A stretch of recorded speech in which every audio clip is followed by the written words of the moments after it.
I was trying to pick up my messy office a little bit. So anyway, I just wanted to make a tutorial for the target audience and whatnot um, for our blog or podcast, right? So again, we talked a little bit about the annotated bibliography, and I told students the main thing that I want us to understand here is a lot about ourselves, that I want us to get to know ourselves uh, a little bit. And many of us watch blogs or podcasts. If you don't, then you're one of the few people who don't. Um, but I would like for us to know how to cite the blogs or podcasts, how to give credit where credit is due in these blogs or podcasts, and things like that. So I'm going to go to my blog or podcast that I really like, and it's just a cooking podcast. I like this person because she's a little bit older. She seems like she knows what she's doing. I don't want to get into the discussion for our last essay too soon, but we will discuss credibility and ethos and things like that when it comes to the blogger podcast. So I'm going to open her up and open up the little quiz and just make a tutorial about it. So hold on, let me pause it. All right. So the first thing I want to talk about is audience. So let me share my screen here where's Rachel? Hold on. Where's Rachel? Hold on. Never mind. I don't want to share. There we go. I have to open that, I guess. What am I doing wrong here? I want to share my screen on Rachel Cooks with Love. There she is. Okay. So here's a podcast that I really like, right? Called Rachel Cooks with Love, cinnamon rolls, big, easy, and delicious. And again, I like Rachel Cooks with Love because she's a little bit older. She's actually been cooking. She's established an ethos. Again, I'm not going to get too much into that, but she has established an ethos that she knows what she's doing and that she seems a little bit trustworthy. Um, so the first thing I want to talk about is audience. When we're writing an essay, we always have to have a narrowed target audience. You never want an audience of everybody, right? But when we're watching a blog or a podcast or something like this, the target audience truly is anyone who wants to make cinnamon rolls. That's the target audience of her blog. Like when she makes a video, she's just thinking about, well, whoever wants to make cinnamon rolls, let me show you how to make them. Right. But I'm not making a video. I'm writing an essay. I'm writing an academic essay, and that academic essay needs to have an audience. So I always give my students the example of texting and driving, right? I can write a book about texting and driving and the issues in texting and driving and whatnot. I can write an essay about mothers who text and drive with children in their car. I can write an essay about businessmen and businesswomen who can't put their business away while driving in the car, right? When I narrow down that target audience, I also narrow down my essay and um, give my readers something to read, right? I give them a narrowed down perspective when I have a narrowed down target audience. So that's why I choose a blog or a podcast. I have a lot of reasons why I choose one, but another one is because, again, that audience. The reason why I choose a blog or podcast is because it's fun to look up. Hey, I like to can. Or maybe I like politics, and I watch this read this blog or watch this podcast when it comes to politics. I don't care what blog or podcast you use. All I care is that it shows a little bit of who you are and you're learning a little bit about yourself, and that you cite it correctly, that you find a specific target audience, that we look at the background, right? That we pay close attention. So we're bringing academics to something that really isn't all that academic. We're bringing academic ideas to an idea that's really not that academic. So I'm reading from page 3 in your textbook here, and I'll put the picture of it and all that on Brightspace so you can read it too in that little textbook part.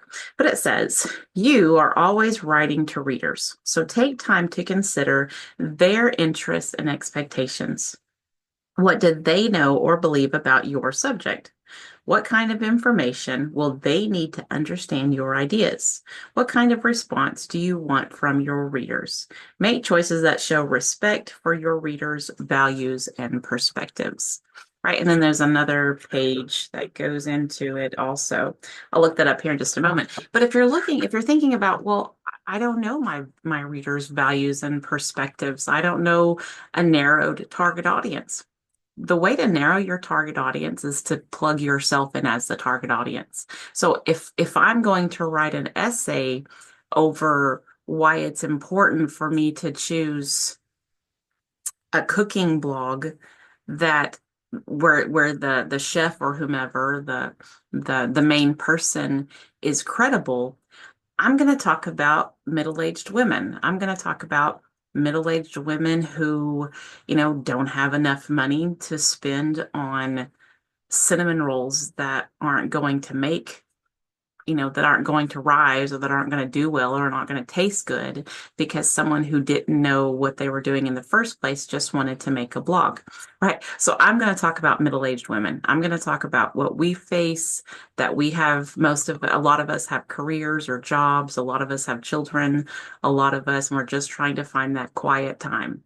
So if my target audience was, older women who are at home a lot more, my essay is going to be different. If it's, much younger women who are just now beginning a family and are at home a lot more with really young children, my essay is going to be different. So just think of yourself as the target audience, right? Write to yourself. Think of when I'm writing an essay about this, or just summarizing that summary paragraph for your annotated bibliography, your target audience really should just be yourself, right? It really should just be yourself. So I'm going to leave this picture of her open and go to that. I'm going to stop share. Go to that quiz.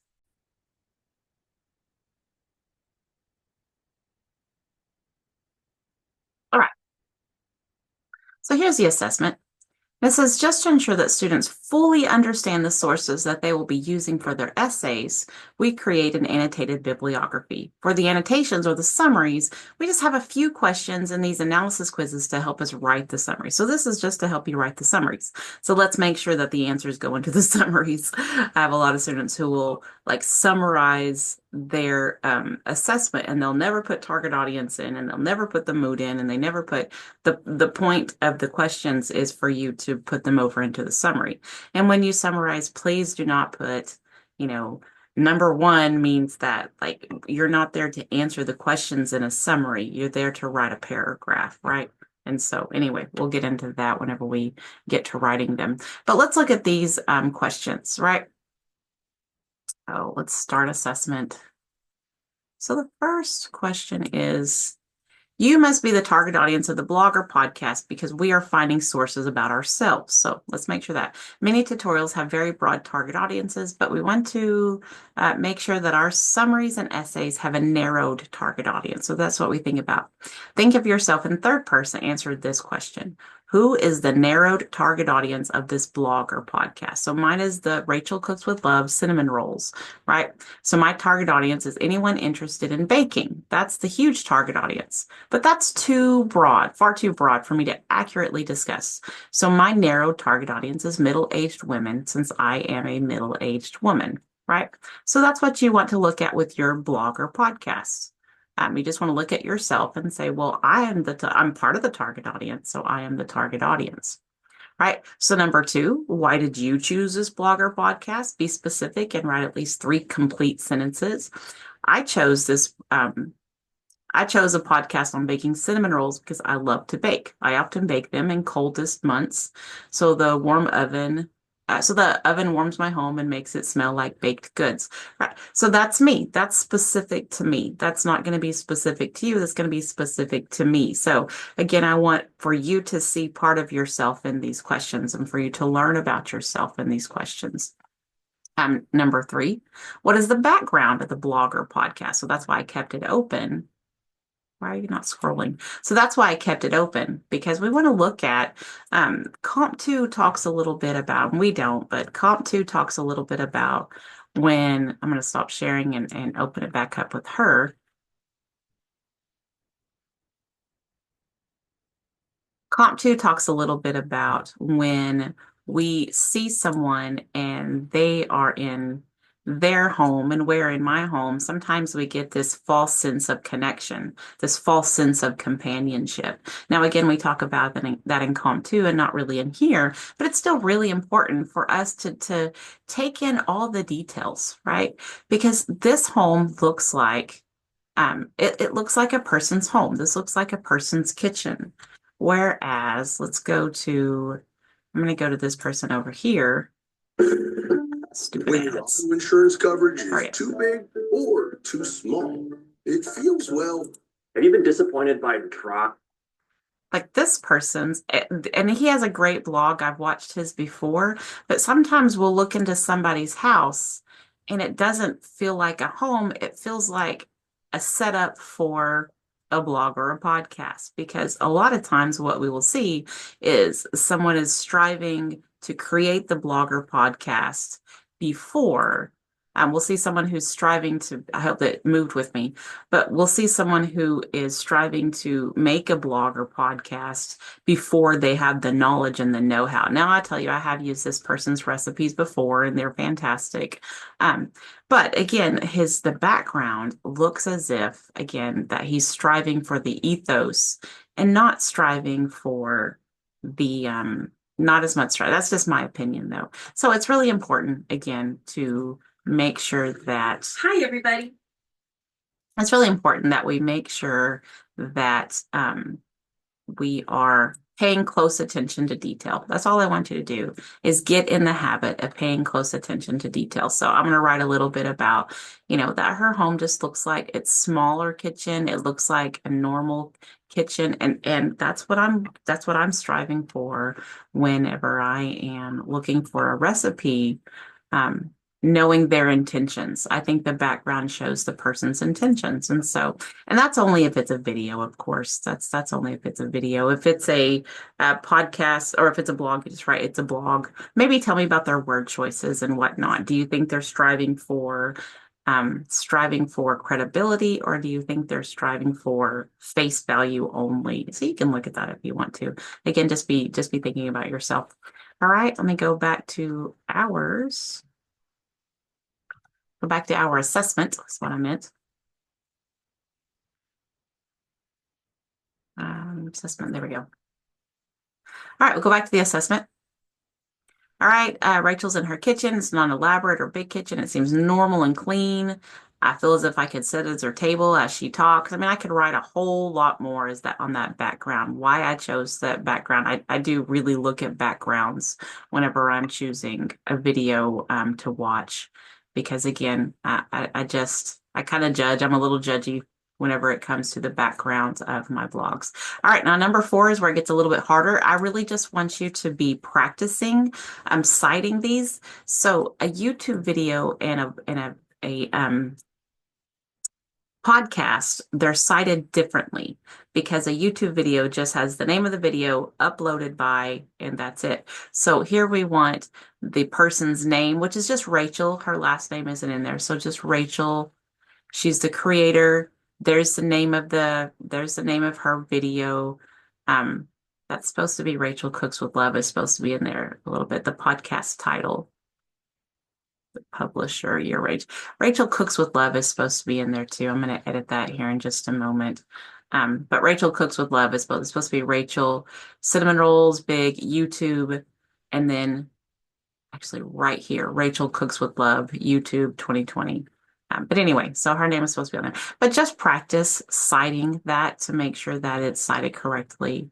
And see, mine's not cited correctly. I was kind of in a hurry to make sure that it's cited correctly. Citation is a beast. It's hard to do. All right. So now let's, based on questions 1 through 3, not quite in the citation, practice writing a 5 to 6 sentence summary of your blog or podcast. So we'll practice that for the annotation.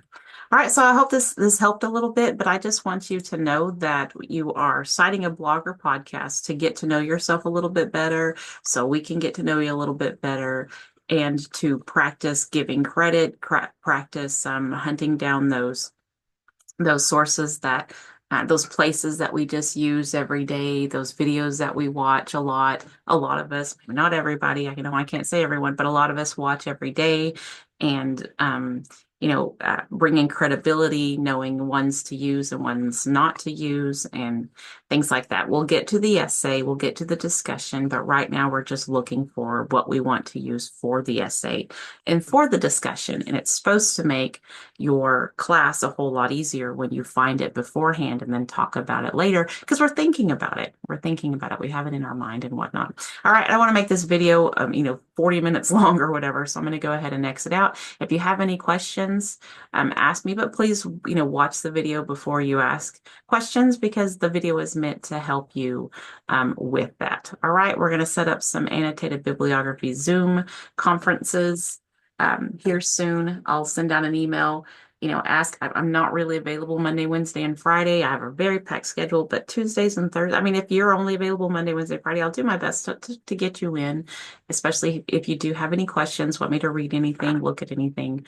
But again, watch the video first. All right, take care. Let me know if you have any questions.